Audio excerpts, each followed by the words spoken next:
દરિયાના મોજા કઈ રેતીને પૂછે, તને ભીંજાવું ગમશે કે કેમ?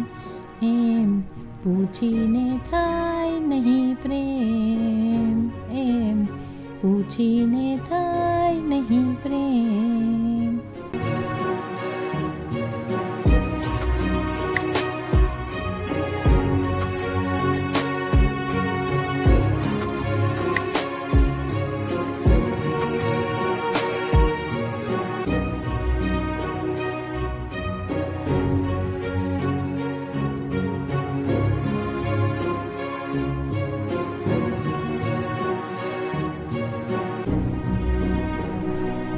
नदी का नाम है नयार नदी. नयार नदी और अरबिक समुद्र का संगम है. तो हम इधर से शुरू करेंगे नयार नदी, फिर आएंगे एविंग कैनाल, आनंद विक्टोरिया माताराम कैनाल. एक ही टाइम इसके अंदर एक ही बोट जाएगा. 1860 का पुराने वाला केरला तमिलनाडु कनेक्टिंग कैनाल है. एक ही टाइम इसके अंदर एक ही बोट जाएगा. चारों तरफ पेड़ होगा, धूप नहीं आएगा, बारिश नहीं गिरेगा, ऐसा जगह. लाइक ट्रेन टनल या गुफा के अंदर जाने वाला फिल्म मिलेगा आपको. हाँ भी आप लोग एनाकोंडा मूवी देखा हुआ ना? Have you seen anaconda movie? उस टाइप का जंगल है, लेकिन कोई जानवर नहीं. You see lot of beautiful birds, specially this kind of Kingfisher and ये सारे चिड़िया मिलेगा. एक्चुअली साउथ इंडिया में उसका शूटिंग स्पॉट है. शूटिंग टाइम हमको अंदर नहीं जा सकते, अब भी जा सकते हैं क्योंकि अभी शूटिंग है. सीजन टाइम सो खुला है. ऊपर घुमा के आप लोग इधर आएंगे मैंग्रोव फॉरेस्ट. ये भी बेड़ा फॉरेस्ट है, शूटिंग स्पॉट है. केव फॉरेस्ट फिर आएंगे नदी और सागर का संगम पॉइंट. उधर खाना मिलेगा आपको, नदी के ऊपर बनाया हुआ फ्लोटिंग रेस्टोरेंट है समुद्र के किनारे. अच्छा भाई वेज नॉन वेज अलग अलग चाहिए तो खा सकते. फिर आएंगे गोल्डन सैंडविच. कलर देखिए सैंड का कलर गोल्डन का. So that's why call it golden sandwich. आपके सामने समुद्र, पीछे नदी. You stand in between, enjoy करके आप लोग इधर आएंगे. एलिफेंट रॉक एक्चुअली बड़ा पत्थर था, पानी गिर गिर के हाथी का शेप हो गया. So we call it elephant rock. फिर आएंगे फ्लोटिंग कॉटेज. नदी के ऊपर बनाया केरला का पुराना फ्लोटिंग कॉटेज है, स्पेशली फॉर कपल्स. इसके क्या चार्जेस हैं? 10,000 अबव एक one night. And here we are, our Mother Mary statue. This is the last point of Kerala. इसके बाद तमिलनाडु फिर दिस इज बॉर्डर पॉइंट है, केरला तमिलनाडु बॉर्डर, एकदम डिवाइन प्लेस है. फिर आएंगे कोको आइलैंड, कोकोनट प्लांटेशन का एक बड़ा आइलैंड. ऊपर घूम के आएंगे फॉरेस्ट आइलैंड. इधर आपको आम जैसा लाइक रेड कलर वाला फ्रूट मिलेगा. We can eat that one, little bit poison है, हानिकारक है, but they are using for some medicine purposes. And in the beach there will be camel riding, horse riding. आपको चाहिए तो enjoy करके आप लोग वापस इधर आएंगे. पूरा 15 किलोमीटर का सफर है, 50 किलोमीटर का area. And you need 1.5 hour. 1.5 घंटा चाहिए. एंड द रेट इज देखिए पीछे देखिए. ચાલો આજે અમે આવી ગયા છે પુવાર આઈલેન્ડ. અત્યારે અમે લોકો વોટિંગ કરવાની તૈયારીમાં છીએ. આગળ આગળ જેટલા પોઈન્ટ આવતા જશે એવા અમે તમને બતાવતા જઈશું.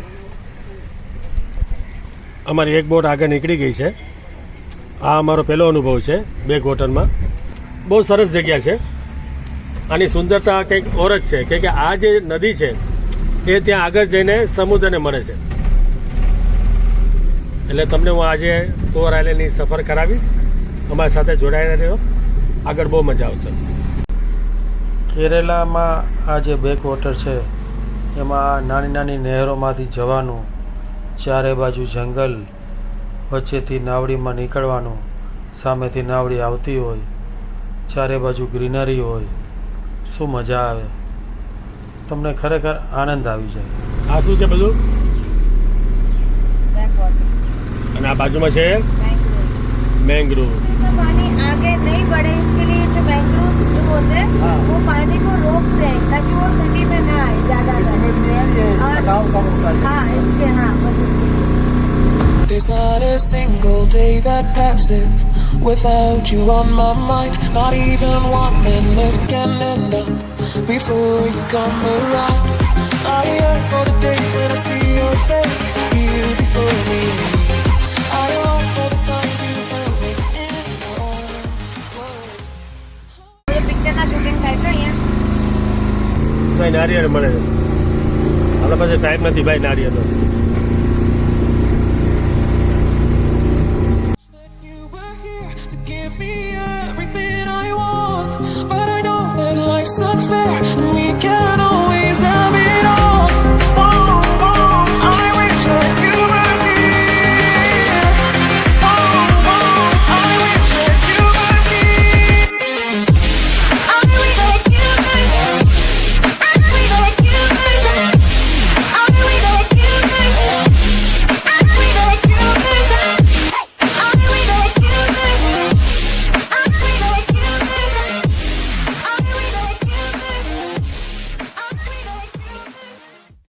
રિસોર્ટ છે. આ બધા બર્ડ ને બધા દેખાશે જો આ રહ્યા બતક અચ્છા, બતક દેખાય છે. એ જ હવે જે કીધું તું એ તો છે ને બીજું અત્યારે આ છે.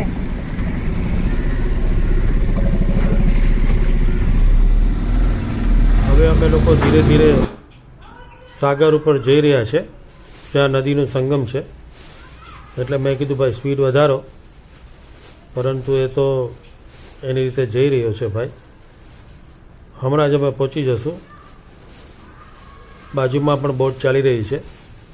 આ જે સામે જે દેખાય છે એ માઉન્ટ મેરી ચર્ચ છે, ત્યાંથી કેરાલાની બોર્ડર શરૂ થાય છે. અને આ જે તમને જે દૂરથી દેખાય છે એ રિસોર્ટ છે. અને આ રીતે રિસોર્ટ નદીમાં હોય છે. ત્યાં કપલનું ભાડું એક નાઇટનું 8 થી 10,000 રૂપિયા સિઝન મુજબ રહે છે. તમે જે સામે જોઈ રહ્યા છો એ બીચ છે, અને બીચની થોડું આગળ જે દેખાય છે એ છે એલિફન્ટ રોક.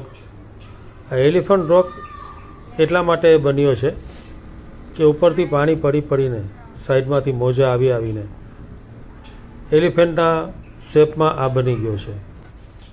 આ બધા જે રેસ્ટોરન્ટ છે એ ફ્લોટિંગ રેસ્ટોરન્ટ છે.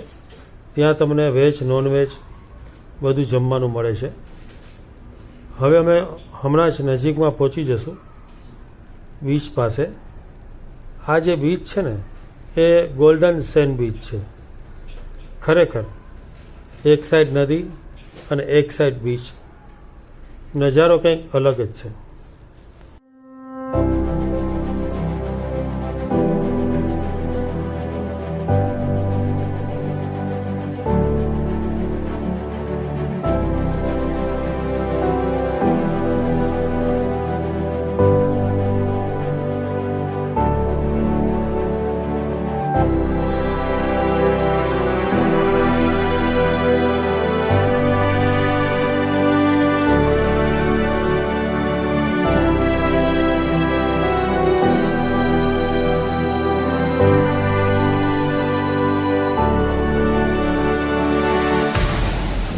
રેસ્ટોરન્ટ છે.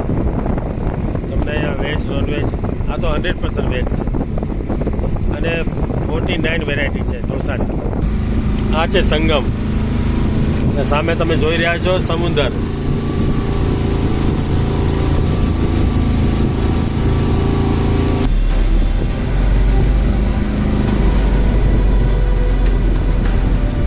આ જો છે ને ગોલ્ડન સેન્ડ.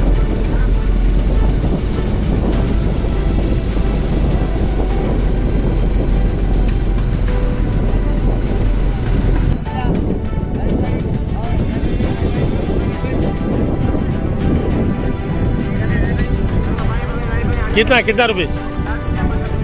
अच्छा 50-60 रुपया. આ બાજુમાં નદી છે અને આ છે સમુદ્ર.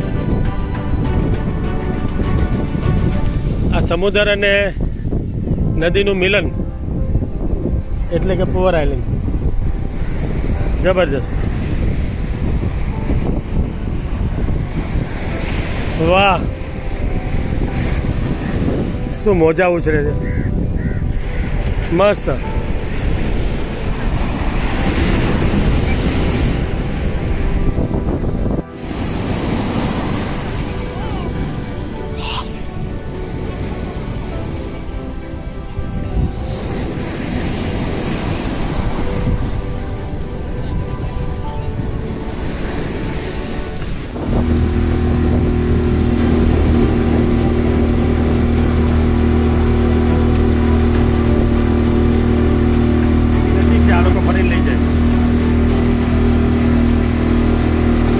સામે જતો હશે ડાયરેક્ટ બીચ ઉપર. સામે રોડ છે. અમે લોકો અહીંયાથી રાઈડ ચાલુ કરેલી ને અહીંયા પૂરી જશે. ખરેખર ઓવર આઇલેન્ડમાં બહુ મજા આવી. રિસોર્ટો જોયા, બોટિંગ, રેસ્ટોરન્ટ જોયા, લોકોને નારિયેળ વેચતા પણ જોયા. અમે અંદરથી ગયેલા તો આ જગ્યા બહુ સારી છે. અને આ જગ્યા જે છે ને એ તમિલનાડુ અને કેરળની બોર્ડર ઉપર છે. વચ્ચે રેલવેનો ટ્રેક પણ આવેલો, કદાચ રેલવે જતી હોય મને ખ્યાલ નથી, ટ્રેક પણ આવેલો. બાય બાય પુઆર આઇલેન્ડ. હવે અમારું નેક્સ્ટ ડેસ્ટિનેશન છે એ નેક્સ્ટમાં જોજો. ચલો ભાઈ, બધી વસ્તુ બતાવી નહીં દેવાય, તમારે એના માટે બીજો એપિસોડ જોવો પડશે. અમે લોકો પુઅર આઇલેન્ડમાં બહુ મજા કરી, તમને પણ મજા આવી હશે જોવાની. તમે આ ચેનલને લાઈક કરજો, સબસ્ક્રાઈબ કરજો, અને તમને આ રીતે દક્ષિણ ભારત બતાવતો રહીશ અને લોકોની સાથે વાતો કરતો રહીશ. Thank you.